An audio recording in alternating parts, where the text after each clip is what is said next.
William Bill Harris, an 82-year-old African-American veteran, reached for the door of the Sunny Haven dinner. His hands, weathered and strong, bore the marks of a lifetime of service and resilience. All Samuel wanted was a peaceful Sunday breakfast, a simple pleasure for a man who had sacrificed so much for his country. But in the small town of Willow Creek, where prejudice simmered quietly beneath the surface of Southern charm, even a plate of scrambled eggs could spark a confrontation. As William eased into a corner booth, he had no way of knowing that his tranquil morning was about to take a dramatic turn. Across the room, Dan, the diner's owner, watched him with an icy stare. Dan's face, once warm as he greeted other customers, now twisted into a mask of disdain. What William saw as a quiet morning ritual, Dan saw as an unwelcome presence.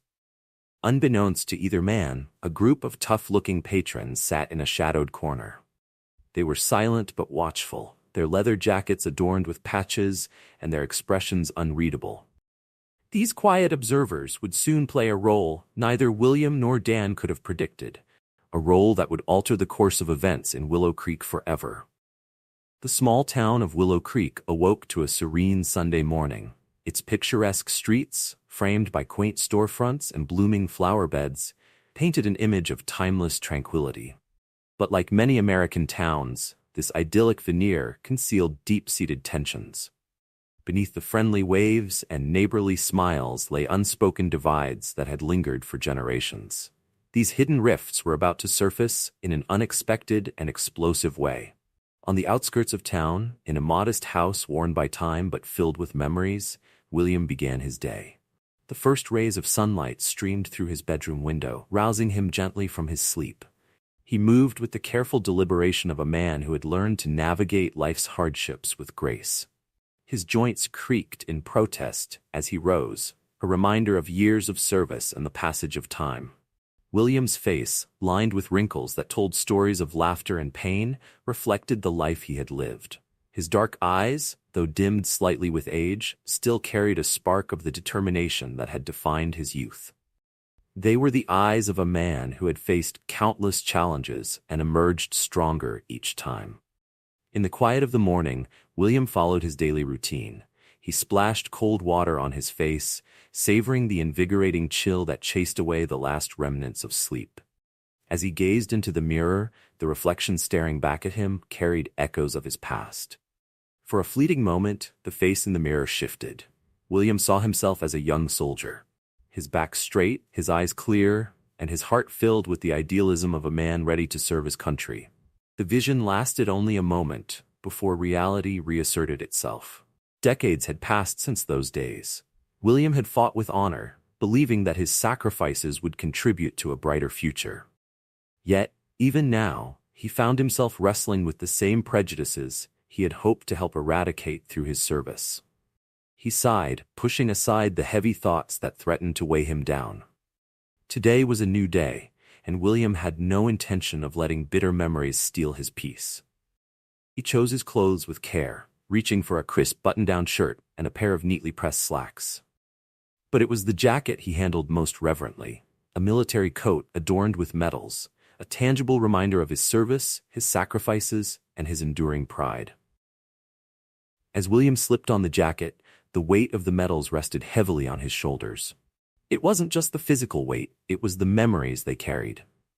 Moments of fear, triumph, and loss all converged in those small, gleaming emblems. With his military cap placed firmly on his head, William squared his shoulders and stepped out into the crisp morning air. Today, his regular breakfast spot was closed for renovations, a small disruption to his usual routine. He had heard good things about the Sunny Haven Diner, a cozy eatery famous for its hearty breakfasts and warm atmosphere. The thought of fluffy scrambled eggs, crispy bacon, and freshly brewed coffee made his mouth water. William smiled to himself as he walked through the quiet streets, greeting passers-by with polite nods. Some returned his greetings warmly, while others barely acknowledged him. He had long since learned to take such reactions in stride, though each slight was a small, lingering ache. When William finally reached the Sunny Haven Diner, its quaint exterior and cheerful sign promised a welcoming experience. As he pushed open the door, a soft chime announced his arrival. The aroma of sizzling bacon and rich coffee greeted him, enveloping him in a comforting warmth. William paused to take in the scene. Families chatted over breakfast, couples lingered over steaming mugs of coffee, and solo diners flipped through newspapers.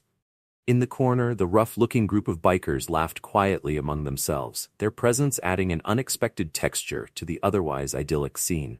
He felt a small flutter of nerves, a natural reaction to stepping into unfamiliar territory. But William reminded himself that he had faced far greater challenges. With a steadying breath, he made his way to an empty booth and settled in, ready to enjoy a peaceful breakfast. What he didn't know was that his presence in the Sunny Haven diner that morning would set into motion a series of events that would challenge the very heart of Willow Creek and Samuel himself. William Bill Harris adjusted the lapel of his jacket, the most meaningful piece of his wardrobe. This wasn't just any jacket, it bore the military medals he had earned over decades of service. Each ribbon and clasp represented a moment etched deeply into his memory. Battles fought, brothers lost, moments of fear and triumph. As Bill slipped the jacket on, he felt its weight, a reminder of both his service and the sacrifices that had shaped his life. He reached for his military cap, his movements deliberate. Placing it on his head, he adjusted it until it sat perfectly, just as it had all those years ago when he first donned his uniform as a young recruit. In his mind's eye, he saw the eager young man he once was, standing tall in front of a mirror, filled with pride and purpose. That pride still lingered, tempered now by age, experience, and the knowledge that the world didn't always meet his hopes for fairness and change. Taking a deep breath, Bill straightened his shoulders. Today, he was ready to embrace a small change in his routine. His regular breakfast spot, a modest café where the staff greeted him by name, was closed for renovations. Instead of lamenting the inconvenience, Bill decided to try a new place, something he rarely did. He had heard whispers about a spot called the Sunny Haven Diner. Locals praised its home-style cooking, cozy atmosphere, and a signature breakfast of fluffy scrambled eggs, crispy bacon, and golden hash browns. The thought of that hearty meal, coupled with a steaming cup of freshly brewed coffee, made his mouth water. It seemed like the perfect morning to broaden his horizons. As Bill made his way down Willow Creek's quiet streets, the crisp morning air carried a sense of possibility. He greeted passersby with polite nods. Some returned his gesture warmly, offering a smile or a friendly good morning. Others avoided his gaze entirely, their reactions ranging from indifference to discomfort.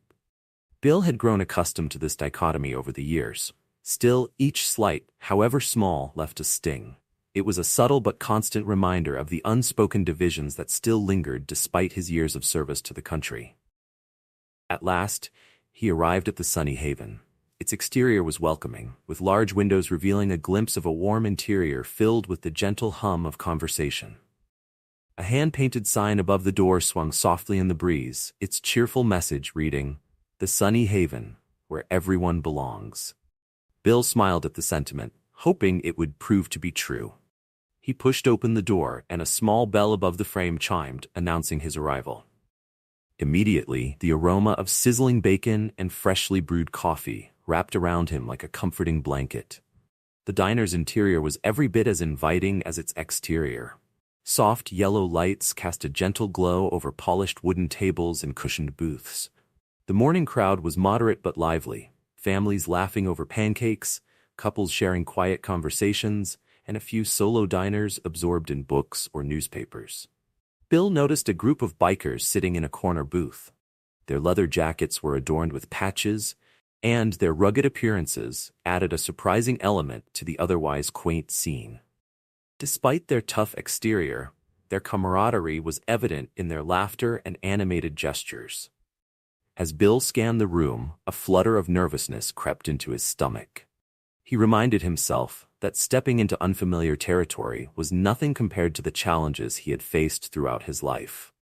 With a steadying breath, he moved towards an empty booth by the window. Sliding into the cushioned seat, Bill took in his surroundings once more. The gentle clinking of coffee cups, the hum of friendly chatter, and the inviting smells from the kitchen all combined to create a sense of comfort. For a moment, he allowed himself to relax, looking forward to enjoying his breakfast in this new place. But sometimes, comfort can be fleeting. What Bill didn't know was that this quiet morning in the sunny haven would soon lead to an encounter that would test his patience, his dignity, and his belief in the possibility of change. As William Bill Harris stepped fully into the Sunny Haven diner, he took a moment to survey his surroundings. Near the back, a group of men sat wearing worn leather jackets decorated with patches, a few of them sporting impressive beards. They laughed loudly at intervals as stacker their voices, creating a playful contrast to the hum of quiet conversations around the room. Bill felt a flutter of nerves, the kind that often surfaced when stepping into new territory. But he quickly reminded himself of the countless daunting situations he had faced in his lifetime, each one testing his patience and resolve in ways far more intense than this. With a steadying breath, he moved with the measured, observant pace of a man who knew to navigate each new environment carefully. Years of military service had trained Bill to scan his surroundings instinctively. His eyes moved over the room, noting the well-worn yet polished wooden floor, the mismatched chairs that lent the diner a certain charm, and the walls adorned with local artwork, a window into the community spirit of Willow Creek. Just then, a young waitress approached him, her name tag identifying her as Lily. She greeted Bill with a warm smile, her eyes crinkling at the corners in a way that brought to mind his granddaughter's smile. That small resemblance stirred a rush of emotions in him, a mix of love for his family and a quiet sadness at the miles that so often kept them apart. "Good morning, sir," Lily said cheerfully. "Welcome to the Sunny Haven. Would you like a table or a spot at the counter?" Her friendliness seemed to melt some of the tension Bill hadn't even realized he'd been holding. He found himself smiling back, her warmth making him feel just a bit more at ease. "Good morning," he replied, his voice rich with the depth and calm of his years. "A booth would be nice if you have one open." Lily nodded, gesturing toward a cozy booth by the window. "Right this way, sir. You'll have a great view of the town waking up while you enjoy your breakfast." Bill followed her to the booth, settling into the vinyl seat with his usual straight posture, a habit ingrained from his days in uniform. The seat creaked slightly under his weight, a comforting sound that added to the diner's welcoming atmosphere. Once he was seated, Lily handed him a menu, its laminated pages showing the wear and tear of frequent use, a sign, Bill thought, of a well-loved establishment. "Can I start you off with some coffee?" she asked, her pen poised and ready. "That would be wonderful, thank you," Bill replied gratefully. As Lily went to fetch his coffee, he let his gaze wander around the diner once more, observing the people around him. He saw families sharing laughter over breakfast, the sound of children's giggles breaking through the gentle murmur of the other patrons. A few solo diners occupied seats at the counter, sipping coffee and reading newspapers. And in the corner, the group of bikers continued their animated discussion, their rugged appearance adding an unexpected contrast to the cozy setting. Bill felt a blend of caution and curiosity as he observed the various faces. He had lived long enough to know that appearances could be misleading, and that a friendly smile didn't always signify a welcoming heart.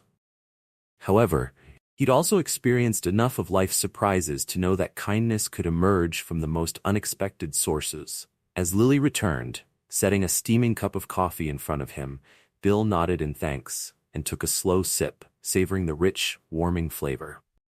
The atmosphere around him began to settle into a comfortable hum, and he felt himself relaxing, allowing the promise of a simple breakfast to ease the day's early anxieties. Bill looked out the window, the small town coming to life before him, and took another sip of coffee. Here in the Sunny Haven, he had hoped to find a moment of peace and belonging. But as he would soon discover, sometimes the simplest hopes are the hardest to secure. Bill Harris scanned the menu, the comforting aromas of fresh coffee and sizzling bacon surrounding him and stirring his appetite. Although the menu offered an impressive variety of hearty dishes, his attention settled on the diner's special, scrambled eggs with crispy bacon and a side of golden hash browns.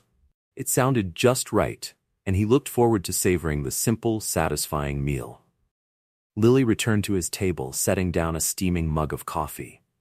The rich aroma filled Bill with a sense of warmth and reassurance. "Here you go, sir." she said with a smile. "Are you ready to order, or do you need a few more minutes?" Bill was about to respond when a commotion from the kitchen caught his attention. The swinging door flew open, and a man with a bald head that gleamed under the diner lights strode into the room. He looked to be in his late 40s. And Bill assumed he must be the owner. At first, the man's expression was welcoming as he glanced around at his customers, nodding to the familiar faces of regulars. But as his gaze landed on Bill, something in his demeanor changed. The warmth in his expression faded, his smile faltered and was replaced by a frown. Bill felt a familiar, sinking feeling.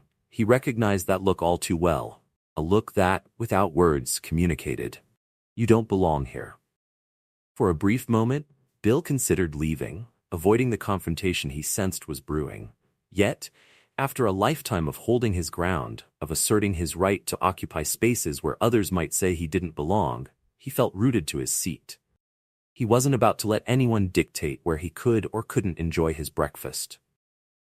Turning back to Lily, who seemed blissfully unaware of the tension, Bill managed a steady voice.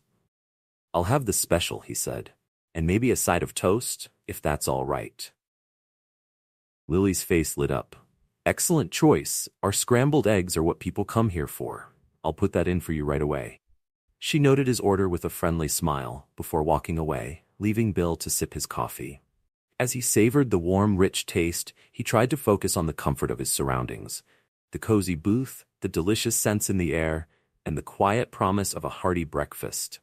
But a feeling of unease settled in his chest, one he couldn't entirely shake.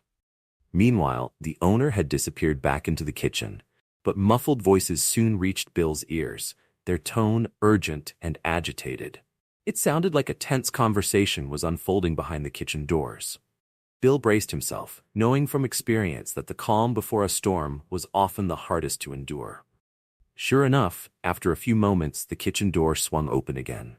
The owner emerged, his face set in a determined expression, and made a direct path toward Bill's table. Each step he took seemed to heighten the tension in the room. Bill took a deep breath, his shoulders squared, and posture resolute. He had faced the brutality of war, withstood the countless trials of military life, and persevered through years of facing discrimination. Whatever this man had in mind, Bill was ready to meet it, with the quiet dignity that had carried him through a lifetime of challenges. As the owner approached, Bill looked up, meeting the man's gaze head-on. In the owner's eyes, he saw a flicker of anger, tightly held in check, but undeniably there. Bill held his ground, preparing himself for what was to come. As the owner approached, Bill Harris noticed the subtle fear beneath his hardened expression, a look Bill had seen countless times before. It was the look of someone uncomfortable with their own prejudice, feeling threatened simply by the presence of someone different. Bill's hand tightened around his coffee mug, letting its warmth anchor him to the moment. He waited, outwardly calm, for whatever was coming next. The man's name tag read Dan, and as he reached Bill's table, his tense body language spoke volumes. His friendly demeanor had vanished, replaced by a cold hostility that made Bill's heart sink. Dan's voice was rough, each word forced as if costing him great effort. "We're full up today. You'll have to leave." His tone tried to sound authoritative, but a slight tremor betrayed the nervousness underlying his words. Bill blinked, surprised by the obvious lie. He glanced around the diner, seeing several empty tables and vacant seats at the counter. The confusion on his face seemed to harden Dan's expression further. "Excuse me," Bill began, his voice calm and even. "There appear to be plenty of open seats. Is there an issue?" He met Dan's gaze with steady composure, his years of experience in such situations allowing him to remain outwardly unruffled, even as a familiar wariness settled into his bones. Dan's face hardened further, his prejudice overriding any sense of professionalism or basic decency. His voice grew louder as he repeated, "I said we're full. We reserve the right to refuse service to anyone." The words echoed through the diner, capturing the attention of nearby patrons, who began turning to watch the exchange. A heavy weight settled in Bill's chest. He had hoped, perhaps naively, that his country, the one he had fought for, had moved beyond such blatant discrimination. Yet here he was, decades after his service, facing the same ugliness he'd hoped would have faded with time. Slowly and with quiet dignity, Bill stood up. His movements were controlled, each gesture deliberate as he steadied himself against the table. His hand trembled slightly, not from fear, but from the effort of containing the complex surge of emotions rushing through him: humiliation, frustration, and a deep sense of disappointment. "Sir," Bill said in a low but firm voice that carried easily through the now silent diner, "I'm not here to cause any trouble. I just want to enjoy my breakfast, like everyone else." His voice held the patience of a man who had faced this situation too many times before. Beneath that patience, though, was a deep sadness, a realization that some things hadn't changed as much as he had once hoped. Dan's response was immediate and cutting. "Your kind isn't welcome here. This is a respectable establishment," he spat, his words hanging in the air, stark in their blatant racism. A collective gasp spread across the diner as the full weight of Dan's words registered with the other patrons. The growing silence made the ugliness of the moment all the more glaring. Bill felt as though he'd been struck, the sting of rejection painfully familiar, yet no less hurtful. He could feel the eyes of the other customers on him now, some sympathetic, others uncomfortable, a few seeming to agree silently with Dan's sentiments. Bill felt as though Dan's words had landed a physical blow. The casual cruelty and ease with which Dan dismissed his dignity struck him deeply, a painful reminder of battles he had fought on distant shores and here at home. Bill looked around the diner, taking in the various reactions on the faces of other patrons. Some looked shocked and disgusted at Dan's behavior. Others appeared uncomfortable, their eyes shifting away from the scene. A few, to Bill's dismay, nodded subtly in agreement with Dan's sentiments. The divide in the community became painfully clear in that moment, a reminder of the larger struggles still facing the nation. Bill's gaze found Lily, the young waitress who had welcomed him so warmly. Her face was a mask of horror, her knuckles white as she clutched her notepad. She looked torn, clearly distressed by her boss's behavior but hesitant to risk her job by speaking up. Bill felt a pang of sympathy for her, thinking of his own granddaughter and the world she was growing up in. An oppressive silence filled the diner, each patron holding their breath, waiting to see what Bill would do next. He felt the weight of all those eyes on him, a mixture of expectations, judgments, and unspoken questions. In that instant, standing in a place where he had hoped for nothing more than a simple, peaceful breakfast, Bill felt the full weight of his years. His mind turned to the countless times he had faced similar situations, standing quietly but firmly against prejudice in diners, towns, and even in the military he had served so loyally. He thought of the progress that had been made, the battles won, but also how much further there still was to go. He felt the depth of prejudice rooted in hearts that hadn't evolved with the times. Taking a steadying breath, Bill squared his shoulders. He had two choices. He could leave quietly, sparing himself further confrontation but allowing Dan's bigotry to go unchallenged, or he could stand his ground, asserting his right to be there and demanding the respect owed to any other patron. The soldier in him, the man who had fought for the ideals his country claimed to uphold, knew there was only one choice. Bill's decision was made in an instant, though to him it felt as if time had slowed to a crawl. He wouldn't back down, not here, not now. He had faced worse, and he had always stood tall. This moment would be no exception. With deliberate movements, Bill reached into his pocket, his hand trembling slightly, not from fear, but from the effort of controlling the anger and pain that threatened to overwhelm him. He withdrew his worn military ID, its edges frayed, but the information still visible and clear. "I've served this country for over 30 years, he said, his voice carrying a mixture of pride and sadness. His words hung in the air, heavy with the weight of sacrifices and experiences most in the room could never imagine. As Bill spoke, memories flashed through his mind. He saw himself as a young man, standing tall in his uniform, filled with hope and determination. Bill Harris's heart ached as he remembered the years he had given to his country, the friends he had lost, and the sacrifices he had made. He had fought not only for his safety and freedom, but also in the belief that his efforts would bring positive change for generations to come. Yet, here he stood, still fighting for the right to enjoy a simple breakfast in peace. Dan, the owner, momentarily stunned by Bill's revelation, quickly forced his face back into a look of defiance. A flicker of shame crossed his expression, only to be replaced by renewed anger. It was as if Bill's display of pride and dignity only made Dan more defensive, more determined to assert his misguided authority. "I don't care what you did," Dan snapped, his voice cracking slightly, betraying his insecurity. "You're not welcome here. Get out before I call the police." The threat hung heavily in the air, a stark reminder of the power dynamics that could shift so quickly against someone deemed unwelcome.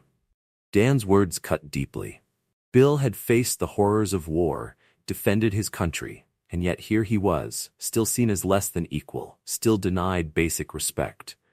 For a brief moment he was tempted to argue, to make Dan and everyone else in the diner understand the injustice of the situation. The soldier in him wanted to stand his ground, to fight this battle, as he had fought so many others. But experience had taught him that some minds were entrenched, unwilling to change. With a heavy heart, Bill turned toward the door, his shoulders slumped under the weight of this indignity. He felt the eyes of the patrons on him, some sympathetic, others indifferent, and a few even seemingly satisfied with the outcome. Their varied reactions underscored the divided world he still lived in. As Bill walked toward the door, his thoughts spun. He recalled the strides toward equality he had witnessed over the years, the barriers broken, the battles won. But moments like these reminded him of how far there was still to go. He thought of his grandchildren and wondered if they would inherit a world where they, too, would have to fight these same battles. The thought filled him with a deep sadness. Just as he reached for the door handle, ready to step out into the morning sun and leave the painful encounter behind, the silence in the diner was abruptly broken by the scrape of chairs against the floor. The sound was loud and unexpected, jarring in the heavy quiet that had fallen over the room.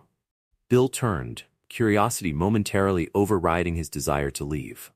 His hand paused on the door handle as he looked back, unsure of what he would see. The group of bikers who had been sitting quietly in the corner was now on their feet, their expressions resolute. Their leader, a tall man with a graying beard, was striding purposefully toward Bill and Dan, his gait commanding attention. Behind him, the other bikers fell into line, forming a united front that drew the gaze of everyone in the diner. Bill felt a rush of emotions, surprise at this unexpected show of solidarity, curiosity about what would unfold next, and a touch of apprehension. He had learned long ago not to make assumptions based on appearances.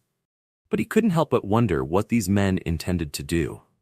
Bill's eyes fixed on the biker leader who now stood just a few feet away, assessing the situation with sharp, observant eyes that flicked between Bill and Dan. There was a calm but unmistakable authority in the biker's presence. When he finally spoke, his voice was measured yet carried a weight that demanded attention. "Is there a problem here, gentlemen?" he asked, his gaze settling firmly on Dan. Dan, who had been so confident a moment ago in his confrontation with Bill, now looked visibly unsettled. His eyes darted around the diner, seeming to realize for the first time that he had an audience. Beads of sweat began to form on his forehead as he tried to regain his composure, but his bravado was slipping. "This is none of your business," Dan said, attempting to keep his voice steady. "It's between me and him." He gestured vaguely in Bill's direction, taking a small step backward. Bill remained where he was, his hands still on the door handle, caught between leaving and staying. He was curious to see how this unexpected intervention would play out. Years of experience had taught him to be cautious, yet something in the biker leader's calm demeanor made him pause. The atmosphere in the diner had shifted. Where there had been tension before, now there was anticipation. Everyone seemed to be holding their breath, watching the scene unfold. What had started as a simple act of grabbing breakfast had transformed into something much larger, a moment that felt as if it could change the room's dynamic, tipping in any direction. As Bill stood there, caught between the door and the scene unfolding before him, he found himself reflecting on the unpredictability of life. He had walked into this diner expecting nothing more than a quiet meal. Now he found himself at the center of a confrontation that seemed to represent something far beyond himself, an echo of the larger struggles within society. He watched as the biker leader stood his ground, a calm but commanding presence in the face of Dan's agitation. In that moment, Bill felt a glimmer of hope stir within him. Perhaps there were still surprises left in the world, he thought. Perhaps support could come from unexpected quarters after all. With that thought, Bill let his hand fall from the door handle and turned fully to face the scene, ready to see how this unexpected chapter in his life would play out. The biker leader's unwavering demeanor only seemed to unnerve Dan further. The cafe owner's earlier bravado was now crumbling, replaced by an anxious, defensive energy that everyone in the room could sense. Dan's eyes darted between Bill, the bikers, and the other patrons, as if he were searching for an ally or an escape route. But the biker leader didn't waver. His gaze remained fixed on Dan, his voice calm yet resolute as he spoke again. "We couldn't help but overhear your conversation," he said, his eyes never leaving Dan. "And we have a few things to say about it." Dan's face flushed with a mixture of anger and fear. Trying to reassert his authority, he sputtered, "This is my establishment. I have the right to serve who I want." His voice rose, his desperation becoming more apparent. The biker leader nodded slowly, acknowledging Dan's words, but there was a subtle shift in his expression, a quiet strength that seemed to draw everyone's attention. The biker leader looked at Dan, acknowledging his words with a nod that conveyed both understanding and a hint of disagreement. "You're right," he said calmly. "This is your establishment, but with rights come responsibilities, and one of those responsibilities is to treat all people with respect and dignity." As he spoke, the biker reached into his leather jacket. Dan flinched, clearly fearing the worst, but the biker only pulled out a worn leather wallet. From it, he extracted an old military ID card, similar to the one Bill had shown earlier, and held it up for all to see. "You see," the biker continued, his voice taking on a new intensity, "many of us here are veterans too. We've served alongside men and women of all races, creeds, and backgrounds. We've bled together, fought together, and mourned together." A murmur ran through the cafe as the weight of his words sank in. Bill felt a surge of emotion, surprise, gratitude, and a renewed sense of camaraderie he hadn't experienced in years. It was an unexpected reminder of the bonds that still connected him to those who shared his experiences. The biker leader wasn't finished. He gestured to his companions, and one by one, they stepped forward. Some pulled out their own military IDs, others rolled up sleeves to reveal military tattoos. Each of them stood tall, their faces a blend of pride for their service and anger at the injustice they had just witnessed. One of the bikers, an older black man with graying hair at his temples, stepped up beside the leader, his eyes blazing with controlled anger as he faced Dan.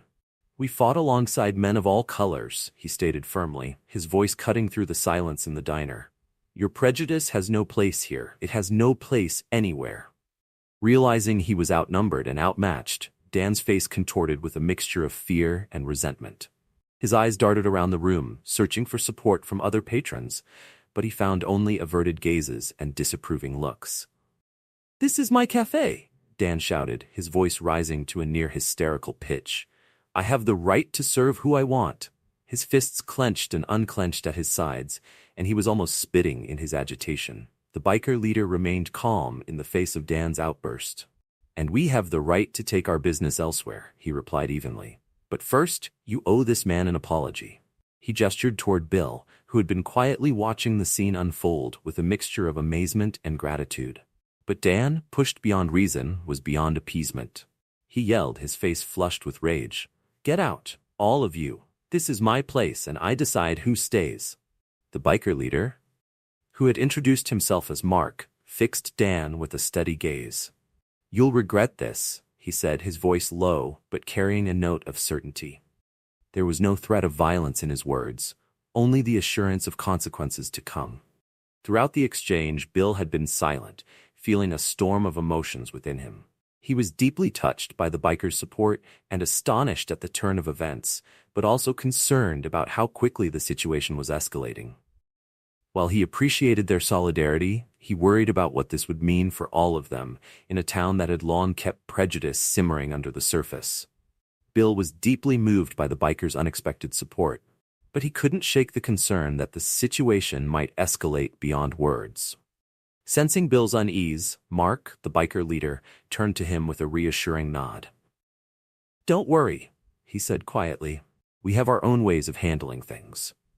The other bikers nodded in agreement, a clear purpose in their expressions. With that, Mark gestured to his group, and one by one, they began to file out of the diner. As each biker passed by Bill, they nodded respectfully or murmured a word of support, and Bill felt a lump forming in his throat, overwhelmed by this show of solidarity for men who had been strangers only moments before. Once the last biker had exited, the diner erupted into a murmur of conversation.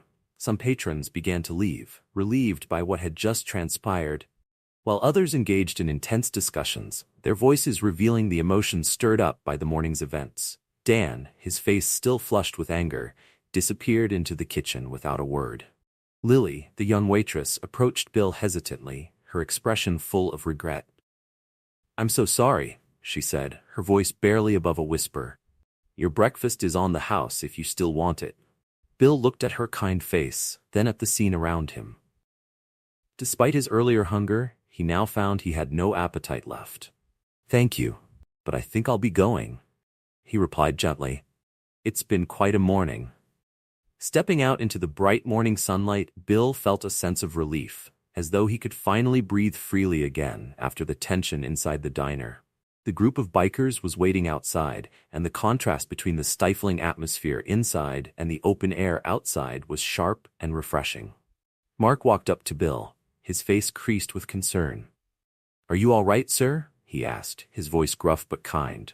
Bill nodded, still processing the events that had just unfolded. "I'm all right," he said, his voice thick with emotion. I want to thank you all. You didn't have to do that." The bikers gathered around him, forming a loose but protective circle. Their leather jackets gleamed in the sunlight, patches and pins displaying stories of their own journeys and battles. Bill looked around, realizing that men he might have once been wary of had now become unexpected allies. Mark placed a steady hand on Bill's shoulder, a gesture both comforting and respectful.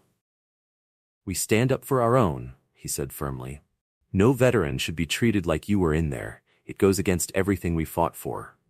Bill felt his throat tighten as tears threatened to surface.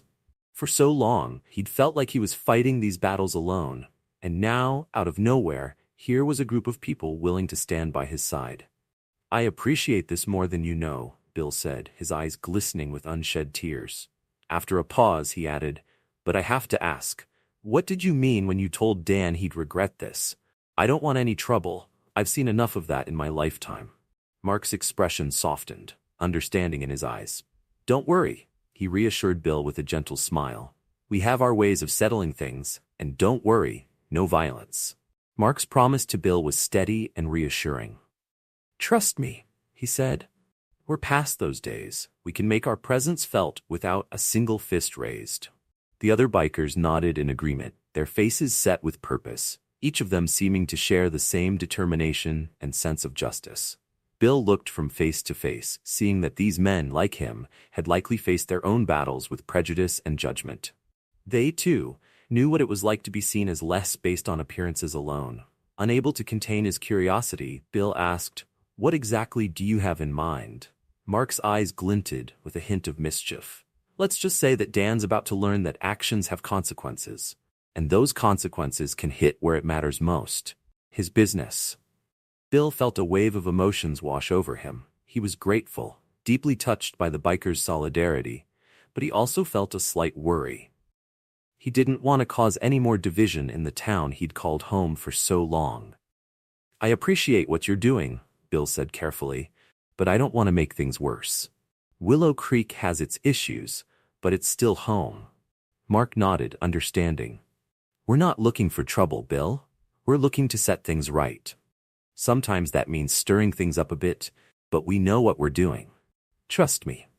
As they spoke, Bill marveled at the way his morning had transformed. He had walked into that diner feeling alone, and now he was surrounded by people willing to stand up for his dignity and rights. It was a powerful reminder that support could sometimes come from the most unlikely of places. "Thank you," Bill said, his voice full of sincerity as he looked at each of the bikers in turn. Truly, it means more than you know. The bikers responded with nods, murmurs of encouragement, and words of support. A sense of solidarity settled over them all, a shared understanding of battles fought on foreign soil and here at home. As the group began to disperse, Mark turned to Bill one last time. "We'll be around," he said. "If you need anything, just let us know, and don't worry about Dan or the diner. We'll make sure justice is served in our own way." With that, the bikers mounted their motorcycles, their engines roaring to life in a symphony of power and unity. Bill watched as they rode off, their leather jackets and gleaming chrome catching the morning sunlight, a striking symbol of resilience and camaraderie. As the sound of their engines faded into the distance, Bill found himself standing alone on the sidewalk, his mind still spinning from the morning's events. He began his walk home, each step slow and thoughtful. The peaceful Sunday morning he had anticipated had turned into something he could never have expected. Yet, as he walked, a glimmer of hope grew in his chest, a hope he hadn't felt in years. Maybe change was possible, even in a small town like Willow Creek. Maybe there were more allies out there than he'd realized. As he reached his porch, Bill paused, glancing back in the direction of the diner. With a deep breath, he stepped inside, ready to reflect on the morning's events and whatever the coming days might bring. The next morning dawned bright and clear over Willow Creek, the sun casting its golden light as if nothing had changed. But for Bill Harris, everything felt different. The events of the previous day had left him shaken, filled with both the sting of pain and the warmth of unexpected hope. Rising early as was his habit, Bill went about his morning routine. Yet his thoughts continually drifted back to the confrontation at the Sunny Haven diner. He thought about Dan's hateful words, the blatant reminder of the prejudice still alive in his community. But he also thought about Mark and the bikers, their unwavering solidarity and strength. It was a reminder that both cruelty and kindness could emerge from the most unexpected places. After a simple breakfast at home, Bill decided to take a walk into town. He told himself it was just to pick up a newspaper from the kiosk near the diner, but deep down, he knew he wanted to see if anything had changed. At first, the town seemed its usual self, the quiet bustle of a new day unfolding as people hurried to work or ran errands. But as Bill approached the Sunny Haven, he noticed something unusual. A large crowd had gathered outside the diner, far more than the usual morning rush. As Bill got closer, his eyes widened in surprise. Parked in front of the diner was a long line of motorcycles, their chrome gleaming brilliantly in the morning sunlight. Standing before them, forming a silent, human barrier to the entrance, were dozens of bikers. Bill quickly counted. There were more than 50, far outnumbering the group from the previous day. They stood silently, their presence both peaceful and commanding. Many wore jackets adorned with military insignia, a quiet yet powerful testament to their service and unity. The scene was surreal. The normally quiet small-town street had transformed into the stage for a powerful statement. Passers-by stopped to take in the sight, some snapping photos on their phones while others whispered to each other. The stark contrast between the calm morning and the imposing presence of the bikers was striking. As Bill stood there, trying to process what he was seeing, a complex mix of emotions flooded him. He felt a sense of vindication, seeing such a bold response to the injustice he had endured. But he also felt a flicker of concern for what this might mean for Willow Creek, how it might affect the town, and whether there would be backlash. While he grappled with his thoughts, Bill noticed movement among the bikers. Mark, their leader, emerged from the group, his expression softening into a warm smile when he spotted Bill. "Good morning, Bill," Mark greeted him, his voice carrying a note of quiet satisfaction. "Quite a sight, isn't it?" Bill nodded, still trying to find the right words. I didn't expect this," he finally managed. "When you said you had your own ways, I didn't imagine this." Mark chuckled, a deep rumbling sound. "We bikers know how to make a statement," he said, "and we take care of our own. What happened to you yesterday, well, that's not just your fight, it's ours too." As they spoke, Bill's attention was drawn to the diner's entrance. Dan had emerged, his face a mixture of fury and disbelief. He looked around wildly, his voice sputtering with rage as he shouted, "What is this? You can't do this!"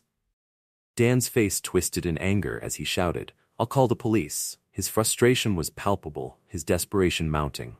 Mark turned to him, his demeanor calm but resolute. "Go ahead," he said evenly. "We're not breaking any laws, we're just a group of veterans visiting a local cafe."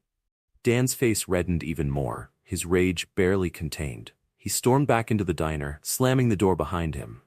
Through the window, Bill Harris could see Dan grabbing the phone, frantically dialing. "He's calling the police," Bill said, his voice tinged with worry. Mark nodded, unfazed. "Let him. We're not doing anything illegal, we're just making a point." Sure enough, within minutes, the sound of sirens broke the morning air. 2 patrol cars pulled up, and several officers emerged, their faces a mix of confusion and caution as they took in the scene. The lead officer, a middle-aged man with graying hair at his temples, approached Mark. "What's going on here?" the officer asked, his tone professional but wary. Mark stepped forward, his stance respectful yet firm. "Good morning, officer," he began. "We're a group of veterans who heard about an incident of discrimination here yesterday. We're peacefully protesting and showing support for a fellow veteran." He gestured toward Bill. The officer's eyes widened slightly as he recognized Bill. "Mr. Harris," he said, nodding in greeting. "Is this true? Were you discriminated against here?" Bill stepped forward, feeling the weight of the moment. He knew that his words could influence the direction of what would happen next. "Yes, officer," he said clearly. "Yesterday I was refused service and told to leave, solely because of the color of my skin." A hush fell over the crowd. Even passers-by who had been unaware of the situation stopped to listen. Bill could see the range of emotions on the faces around him: shock, anger, shame, and in some cases an uncomfortable recognition of their own complicity in allowing such prejudice to persist. The officer nodded solemnly, then turned back to Mark. "And this demonstration is your response?" "Yes, sir," Mark confirmed. "We're here peacefully. We're not blocking sidewalks or preventing anyone from entering. We're just making our presence known." The officer considered this for a moment, then nodded. "All right," he said. "As long as you remain peaceful and don't obstruct traffic or business, you're within your rights to be here." As the officer turned to leave, Dan burst out of the cafe again, his face contorted with disbelief and fury. "You're just going to let them stay?" he demanded. "They're ruining my business."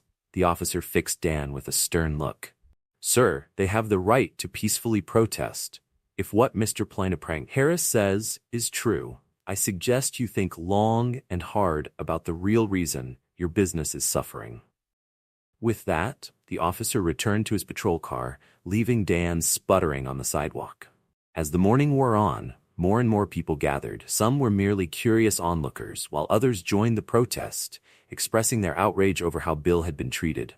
Bill saw several of his neighbors arrive, offering words of support and standing in solidarity. Soon, local news vans began pulling up, their cameras and reporters eager to capture the unfolding story. Bill watched as Mark calmly explained the situation to a journalist, his words measured and compelling. The scene had transformed into something much larger than Bill could have anticipated. A statement against injustice that was rippling through the small town of Willow Creek. As Bill Harris stood on the sidelines, watching Mark recount the events of the previous day to the gathered crowd and reporters, he felt an undeniable shift in the air. Mark's words were measured but powerful, highlighting the need for change. What had started as a painful moment of personal discrimination was rapidly transforming into something much larger, a reckoning for Willow Creek. It was a moment for the community to confront its long-buried prejudices and perhaps begin to heal. Bill marveled at how quickly things had escalated. Just yesterday, he had walked into the sunny haven, hoping for a quiet breakfast. Now, he found himself at the center of a movement that seemed poised to shake the very foundation of his small town. The days that followed the protest were a whirlwind of activity in Willow Creek. A town usually so quiet and set in its ways suddenly found itself thrust into the spotlight. News vans became a fixture on Main Street as reporters swarmed to cover the story of discrimination and the community's response. For Dan, the owner of the Sunny Haven, the consequences of his actions were swift and severe. The image of dozens of bikers standing in peaceful protest outside his cafe made national headlines. bringing unwanted attention to his discriminatory behavior. Over the weeks that followed, Dan's business crumbled under the weight of the scandal and an ongoing boycott. The once bustling cafe, which had been a hub of activity, now stood eerily quiet. Through the large front windows, passers-by could see Dan slumped inside, a defeated man. The cheerful clinking of coffee cups and the warm aroma of freshly baked goods had been replaced by silence and the stale smell of a space left unused. Bill, who often passed the cafe during his daily walks, felt a mix of emotions as he looked at the desolate scene. There was a sense of justice in seeing Dan face the consequences of his actions, but there was also sadness in witnessing the downfall of a business that had once brought life to the town. Bill reminded himself that this was the result of Dan's own choices, not something anyone else had sought or desired. By the third week of the boycott, a new development began to unfold. Mark and his group of bikers, seeing an opportunity to bring about real change, approached Dan with an offer to buy the cafe. Mark invited Bill to witness the moment, and the two men found themselves standing in the nearly empty diner. The only sounds were the ticking of a wall clock and the occasional whoosh of a car passing by outside. Mark's expression was serious as he sat across from Dan at one of the cafe's tables. Sliding a document across the surface, Mark said firmly, "It's time for a change. We're offering to buy the Sunny Haven from you. Fair market value, despite the current situation." Dan's hand trembled as he reached for the paper. His eyes darted nervously between Mark and Bill, his once confident demeanor now a shadow of itself. Weeks of public scrutiny and financial strain had taken their toll, leaving deep lines on his face and a noticeable tremor in his movements. "Why?" Dan finally asked, his voice barely above a whisper. His question hung in the air, laced with disbelief. "Why would you want this place after everything that's happened?" Dan asked, his voice barely a whisper. Mark leaned back in his chair, his gaze steady but kind. "Because we believe in second chances," he replied, "but we also believe in consequences. This town needs a place where everyone feels welcome, and we aim to make that happen." Bill Harris watched as Dan studied the offer, a range of emotions flickering across his face: relief, shame, resignation. After what felt like an eternity, Dan picked up the pen. His hand trembled as he signed the document, the scratch of ink on paper marking the end of one era and the beginning of another. Bill felt the significance of the moment. This was more than a business transaction. A diner that had been a site of exclusion and division was being reborn as a symbol of unity and inclusion. In the days that followed, the town buzzed with news of the change in ownership. Mark and his team of bikers worked tirelessly to renovate the space, transforming it both physically and symbolically. The old sign that read "The Sunny Haven" came down, replaced with a new one that read "The Patch and Stripe Café," a name honoring both the biker and veteran communities. The grand reopening of the cafe became a community-wide event. People from all walks of life in Willow Creek turned out to see the transformation. Inside, the cafe was warm and inviting, its walls adorned with photos celebrating diversity in the military, the biker community, and the town itself. Bill was given the honor of being the first customer. As he stepped inside, he was struck by the changes. The atmosphere was filled with warmth and life, a stark contrast to the tension of just a few weeks before. The chatter of patrons filled the air, and the scent of fresh coffee and sizzling breakfast wafted through the room. Bill saw young families sharing meals, elderly couples enjoying coffee, and yes, even a group of bikers. All gathered together comfortably. The diverse crowd created a vibrant energy that felt worlds away from the cafe's troubled past. Mark greeted Bill with a warm handshake, leading him to a seat at the counter, the very spot where Bill had once faced discrimination. "What do you think?" Mark asked, gesturing to the bustling cafe. Bill took a moment to take it all in. He noticed Lily, the young waitress from before, now working with a bright smile on her face, free of the tension that had once shadowed her. Behind the counter were new faces, a staff that reflected the community's diversity. "It's more than I could have imagined," Bill replied, his voice thick with emotion. "You've turned something painful into something beautiful." Mark nodded, a satisfied smile crossing his face. "That's what we do, Bill," he said. "We take the ugly parts of life and rebuild them into something better." It's what we did in the service, and it's what we're doing here. As the day wore on, the cafe remained a hub of activity. The grand reopening had drawn a diverse crowd, their laughter and conversation filling the air. Bill watched the scene with a sense of wonder. Families, friends, and even groups of bikers shared the space comfortably, creating an atmosphere of unity and community. At one point, Bill noticed a young boy, no more than 7 or 8, approach a table where an elderly black couple sat. The child struck up a conversation with the couple, his innocence bridging a gap that might have otherwise seemed insurmountable. Bill smiled at the sight, a small but meaningful moment that embodied everything the new cafe stood for. For the first time in a long time, Bill felt hope. What had begun as a painful confrontation had transformed into a powerful reminder that change was possible, even in a small town like Willow Creek. At a table near the counter, an elderly black couple sat, quietly enjoying their coffee. A young boy, no more than 7 or 8, wandered over, his parents watching nervously from a few feet away. But their unease quickly turned to surprise and joy as they witnessed what happened next. The boy, with all the openness and innocence of youth, struck up a conversation with the couple. Bill Harris couldn't hear the exchange, but he saw the smiles that lit up their faces. The moment was small, almost inconspicuous, yet it represented something far larger. The breaking down of barriers, the fostering of understanding across generations and races.